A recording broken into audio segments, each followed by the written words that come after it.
and I think at 12:32 I'm going to just welcome everybody. Thank you very much for joining. I'm Kath Malhotra. I'm the Personalised Care Clinical Lead working at RM Partners, which is the Cancer Alliance that obviously covers North West and South West London. And we worked very closely last year with the Cancer Care Map team, who are based with the Richard Dimbleby Cancer Charity. And we have continued that partnership this year, but are very keen to ensure that we really promote the use of the Cancer Care Map with you as our clinical colleagues, but also thinking about how it's utilised with our patients. So I'm going to be lurking in the background, but I'm going to hand you over to Robin Pritchard, who is the co-director, who will take you through this webinar. Thanks, Robin.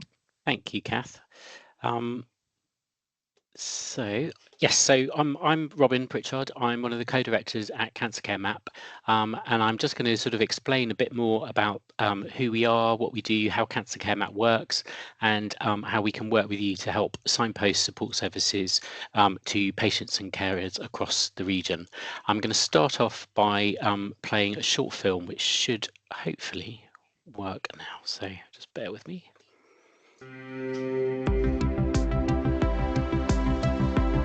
Cancer Care Map is a free online directory of UK cancer support services, providing you with trusted information that's regularly checked and updated by our team. Finding help is no more than 3 clicks away. Simply type in your postcode to find out what's available near you. You can save Cancer Care Map as an app on your desktop, phone or device. You'll find everything from local hospitals and NHS services to charities and organisations offering practical help and emotional support. And you can search specific types of support or concerns you're having and include national organisations. You can widen or narrow your search by area and filter your results by age group, and to show things like counselling and emotional support, or exercise and physical activity groups. You'll find information on support for families, loved ones and carers, as well as those living with cancer themselves. Organisations like Macmillan and Maggie's, who offer all sorts of help, including information, advice and support groups. And charities like the Fruitfly Collective, who help support families where a parent has cancer. There's also a blog page that throws the spotlight on different organisations or brings together useful information on specific types of cancer or types of support, such as support groups focused on the LGBTQ community or support for those in their 20s, 30s and 40s. There are over 5,000 national and regional support services listed on Cancer Care Map, providing advice, emotional support, health and wellbeing services, and practical help wherever you are in the UK. You can easily print your search results or share with friends and family through a simple link. And the website can be translated into over 200 different languages.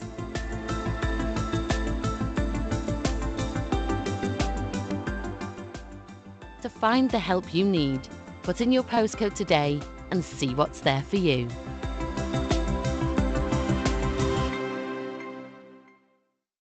So hopefully that gives you a bit more of an idea of who we are. Sorry. The Richard Dimbleby Cancer Fund, which is the charity behind Cancer Care Map. The charity was set up 60 years ago in 1966 after the death of broadcaster Richard Dimbleby. The charity has worked for the last 60 years primarily in the field of cancer care and support. So you may have heard of the Dimbleby Cancer Care Services that are still in operation at Guy's Cancer Centre. We've also funded, I think it's over £1.7 million in research into care and support.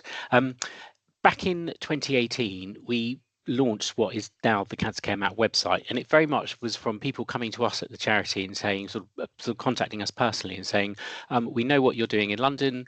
How do I find out about support? My father-in-law's just been diagnosed in Birmingham. How do I find out about support services there?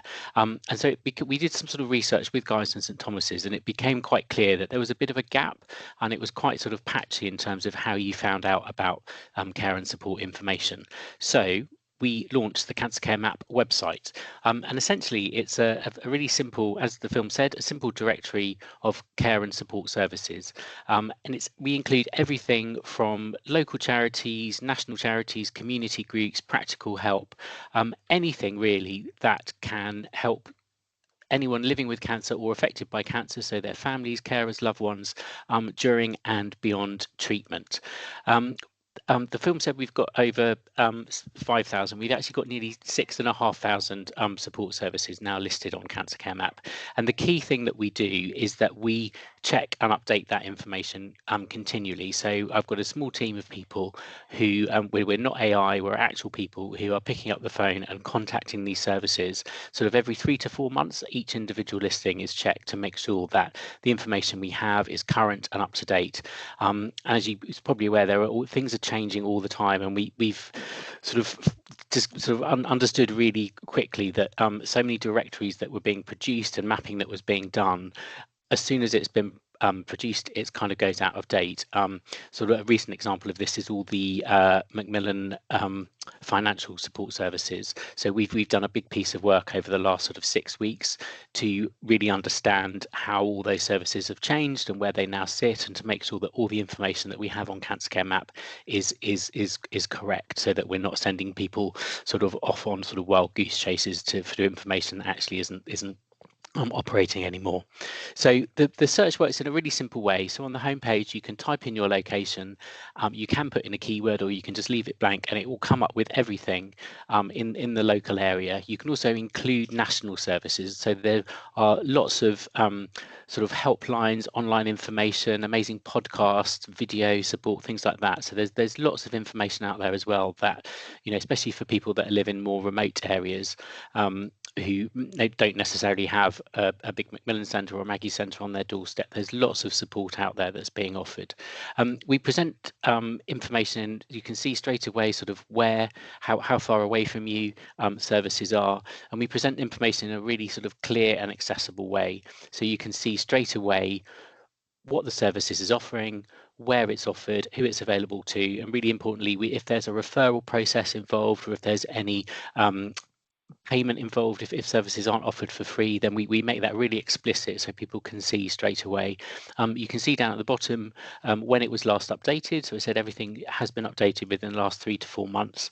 And then on the right hand side, a location map and the contact information. So we're trying to connect people through to services as soon as possible. And what we do as well, when we link to websites, we always link to the most relevant page, so not necessarily to the homepage, because sometimes, especially with the smaller charities, their homepages are all around fundraising and all that important stuff that they need that income. But actually, when you're looking for support, you want to go straight to the information that you need. As well as our own website, the cancercaremap.org website, our information now feeds into partner websites. So we feed into a number of the cancer alliances. We also feed into the Macmillan in your area. So we're just about to go into our 3rd year of our contract with Macmillan. So every night, all our information gets uploaded, and they use that in their database. So again, what it means is that wherever people are searching, whether it's Macmillan, whether it's the Cancer Alliance websites, or whether it's directly through us, they're finding that trusted and consistent information, which is really key.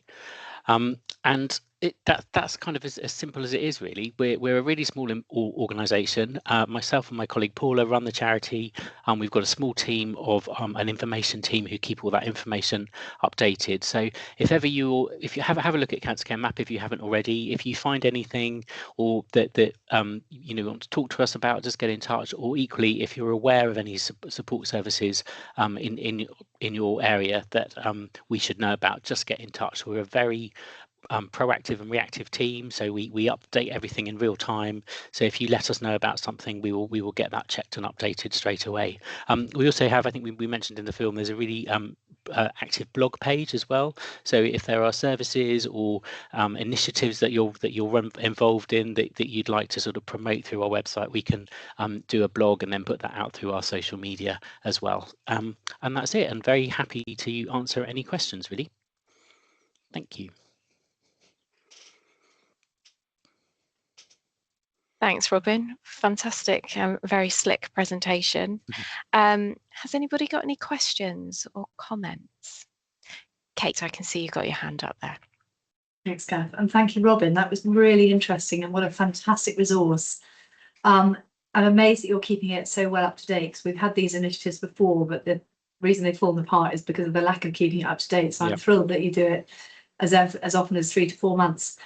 My question really is how do you know about the quality of the service that you're recommending on here? Are there any sort of screening checks or anything to check that people are qualified, etc.? Yeah, so we work for, so over the sort of last 8 years, we've worked very closely with sort of our NHS partners, and so a lot of the information that we've got on Cancer Care Map has been shared by Macmillan teams or NHS teams, so they're sort of known services to people in those local areas.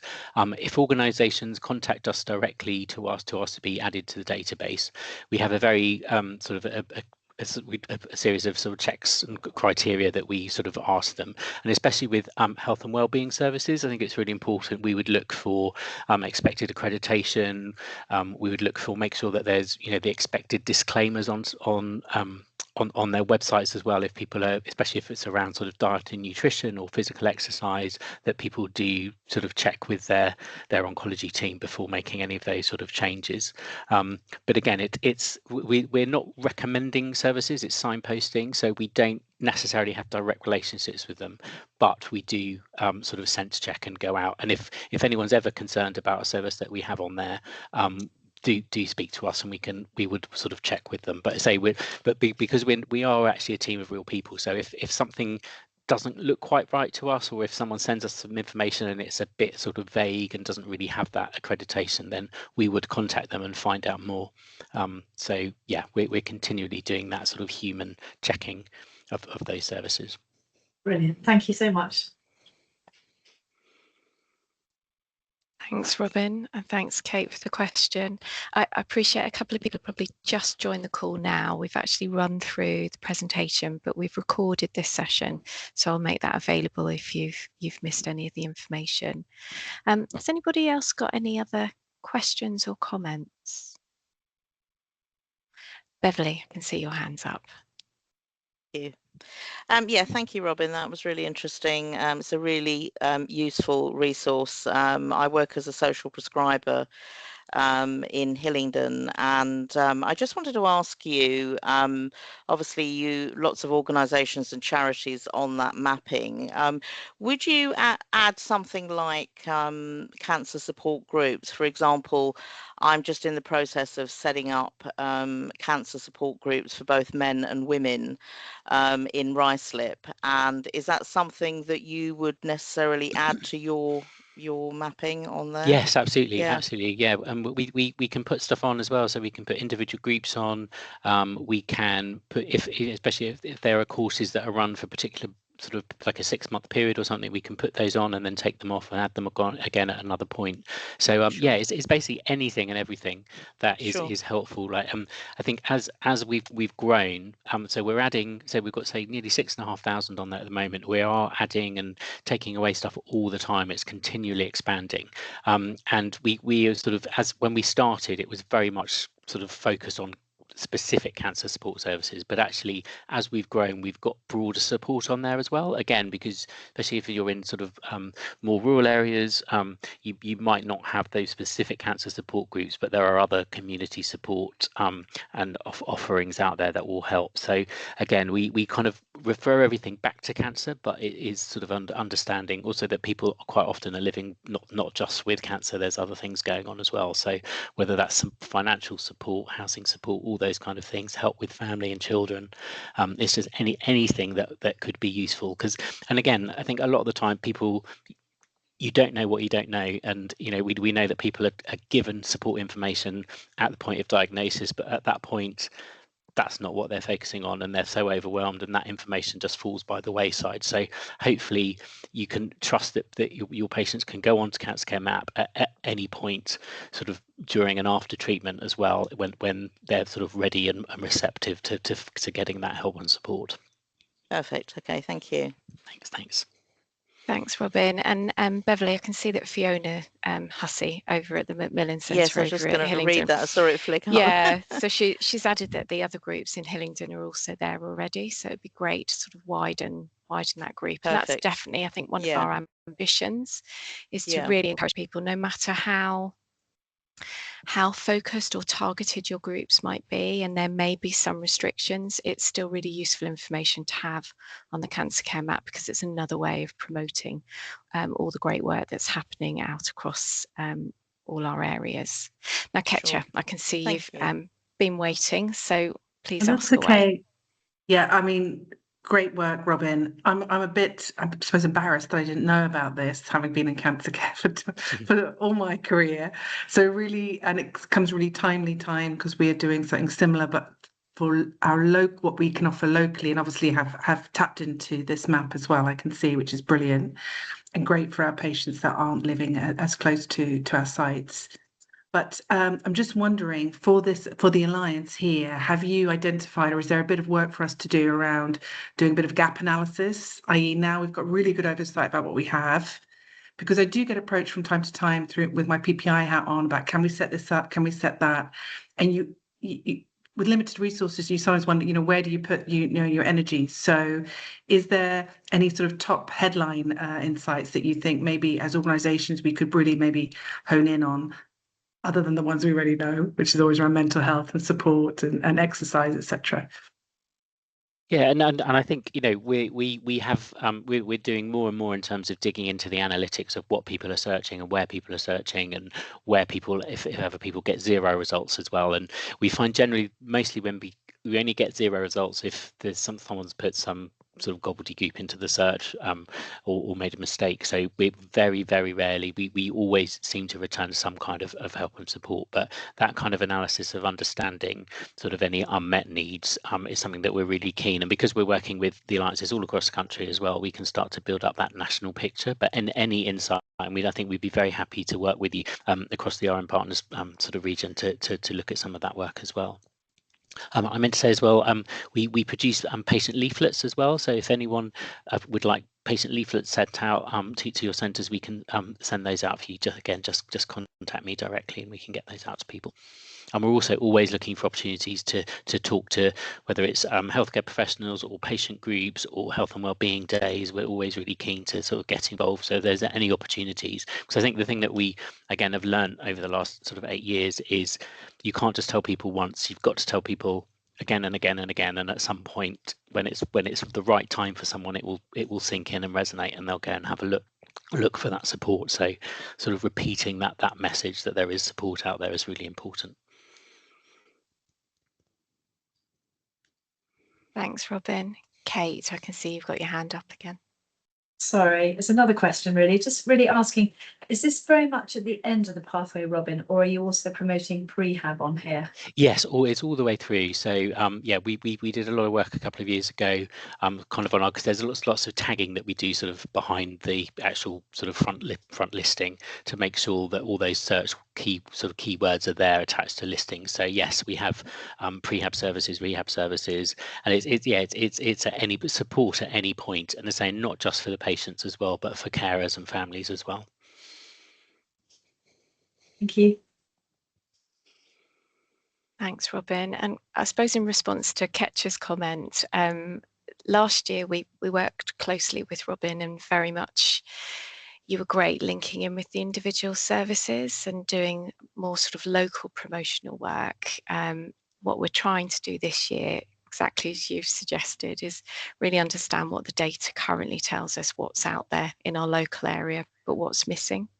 And then that will link with some other work that we're doing, which is mapping some of the supportive oncology services, which is a massive umbrella of terminology, but it at least gives us somewhere where we've got a baseline, and then we can work upon that. But my big appeal is, if you know that you've got services that aren't listed there already, that you take the time to do that. It's a really quick and easy form to complete, and then the cancer care team will be in touch and work through that information and just make sure it's as up to date and really hits home and has the right search terms, etc.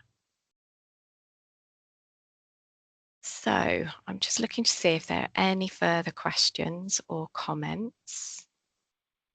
And I'm right in thinking, aren't I, Robin, that it's your 60th year anniversary for the charity? Yes, it's our 60th year. So we're although Cancer Care Map is quite new, we're sort of not the new kids on the block. We've sort of been around for quite a while. So again, we've got that sort of understanding of how, you know, all the different areas of life and that a cancer diagnosis does impact.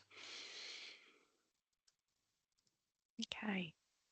So, well, I think we've done what we set out to do, which was share the information, allow for a bit of discussion. But as there are no further hands up, I'm going to gift you back 8 minutes of your lunch hour and say thank you so much for everybody for joining, and I hope you found it useful and informative. Brilliant. Thank you so much for inviting me along to talk to you all. Thanks, everybody. Thanks very much. Thank you. Take care. Thanks, bye. Bye Thank now. you. Bye-bye. Bye. Bye. Thank you.